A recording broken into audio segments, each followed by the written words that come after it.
Hello there. Well, Scotland's most beautiful glen. We'll see. It's another side of that bundle of hills just behind me.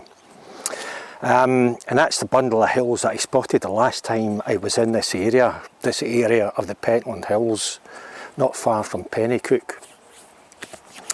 I spotted it, as I said, the last walk. I thought, oh goodness, that looks really nice. I'd quite like to be there. And today we're going to be there.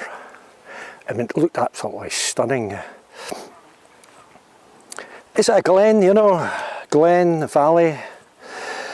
From what I understand, a glen is just a narrow valley, and I'm not sure if there's an exact definition, i.e. anything over 200 metres wide is a valley, and unless is a glen. I don't think such a stipulation exists. So I'm going to call it a glen. Most beautiful glen in Scotland, I'm hoping. Everybody's got their own idea of what the most beautiful glen in Scotland is, and everybody's personal opinion will probably change from day to day, because some glens look nice at a particular time of year or under particular weather conditions, and other glens might look equally nice under different weather conditions and times of the year. It's a changeable thing. I'm desperately looking forward to this. I'm not sure if desperately is the right word, but I'm really looking forward to this. Here's the route in an ordnance survey map, followed by a flyover on Google Earth. And the Google Earth flyover will really give you a good idea of what we're talking about here. It's just utter beauty of the area. You'll be able to see the hills that we're going up on the left of that image. Just these hills here, and you'll see the glen running by the Logan water on the right, and the other hills on the right of that. Then the flyover will kind of take you up the glen a little bit. I am champing at the bit. Let's go.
Well, it's quite steep for a hill, which is a pretty stupid thing to say, really, if you think about it.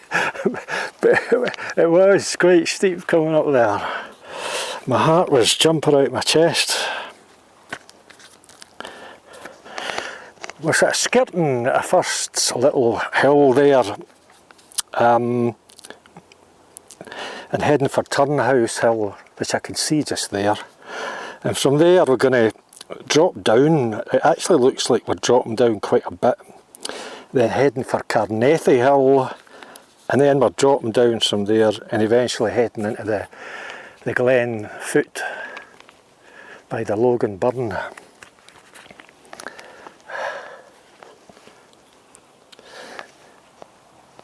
There's been cyclists and joggers. No matter where you are in the world, there's always somebody jogging. Yeah. I'm already getting cracking views, but the Glen itself is not yet in view. It's, well, I think get a good view of it once on top of the first hill here. Right, I think that's my heart. Calm down, let us go.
Well, this is the top of the main hill.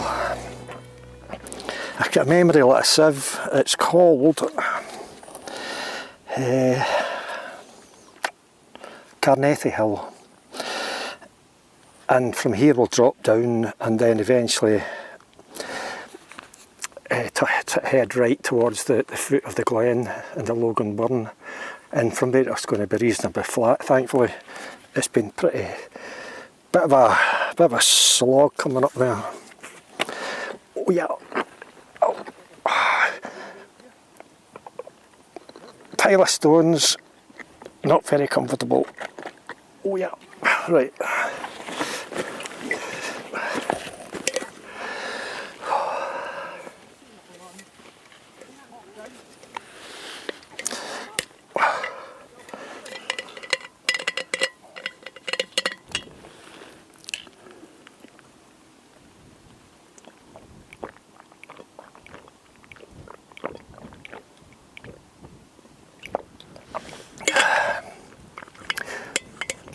I bought some earth yesterday. It must be something that you just do when you reach a certain age. You buy earth. £2 for a bag. I mean, I could have gone to the park and got myself a few handfuls for free, you know.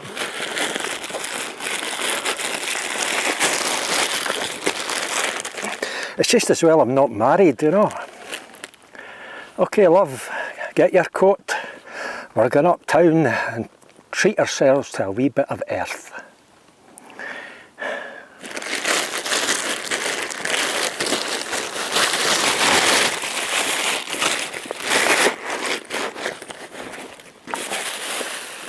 It was for some heather. I haven't totally lost my marbles. The last video I did here in the Pentland Hills, as I say, it's absolutely strewn with purple heather. I picked a tiny sprig of heather, I took it home, and when I got home I stuck it in a glass with some water. And it survived remarkably well for a good few days, to the extent where I started to feel a certain amount of responsibility for it. And I thought I better maybe get some earth for it. And so I stuck it in a pot with some earth. I didn't know you could buy bags of earth, you know. And I said to the woman in the shop, as I was looking at this, I said, is this special earth? You know, is there different types of earth?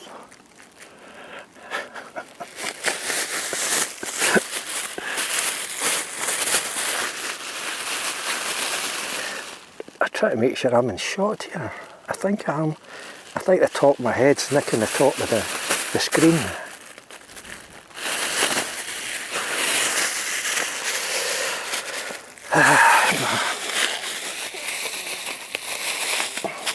No pie.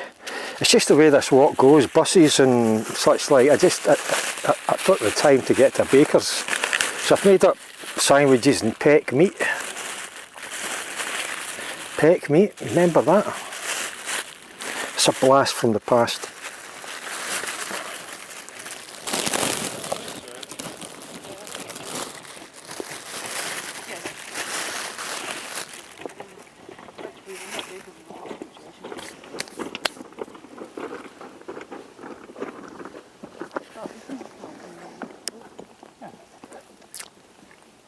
I'm incidentally just talking about peck meat. I'm working on the second in the Old Photos of Scotland series. It's going to be about shops, which in itself doesn't maybe sound too inspiring, but there's some cracking photographs. I've already decided which photos to use. I've edited them. And editing them sometimes means just cropping them so as they fit in the screen. Sometimes you don't want to crop them because you want to use the whole photo. But it also means trying to improve the photo. If it's a wee bit faded, you can make it a bit kind of clearer and sharper and stuff. So at the moment I'm at a stage where I'm about to write the voiceover. And I did kind of wonder whether I needed a voiceover with this series, to be honest. Whether I should just have the photographs with some music and text along the bottom of the screen. But I think I decided that would maybe get in the way of the photo, and I thought I'll go for a voiceover. Because with a voiceover you can maybe point stuff out, interesting things that you might not initially see when you look at the photo. And there's some absolute crackers. There's one photo where there's a guy, I think it dates to the late Victorian period, and it's amongst all the stuff that's happening in this scene, there's a guy with a basket of bottles on his head.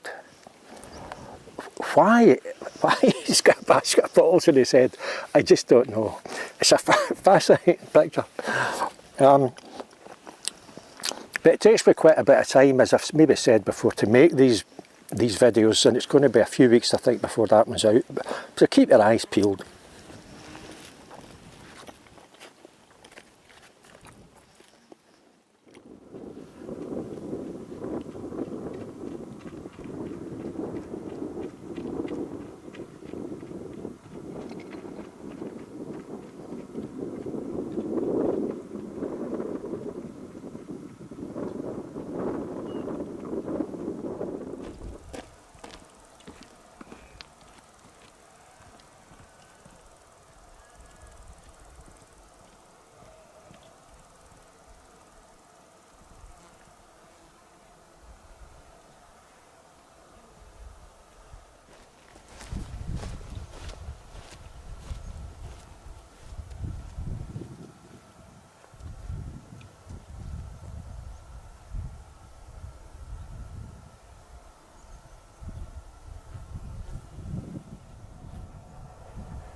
Well, it's been a heck of a walk.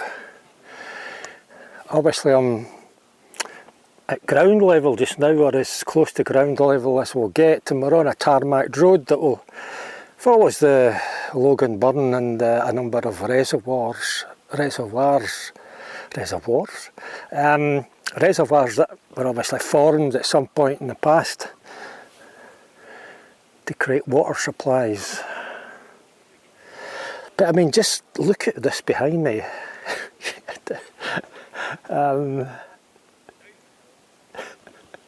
It's just absolutely stunning.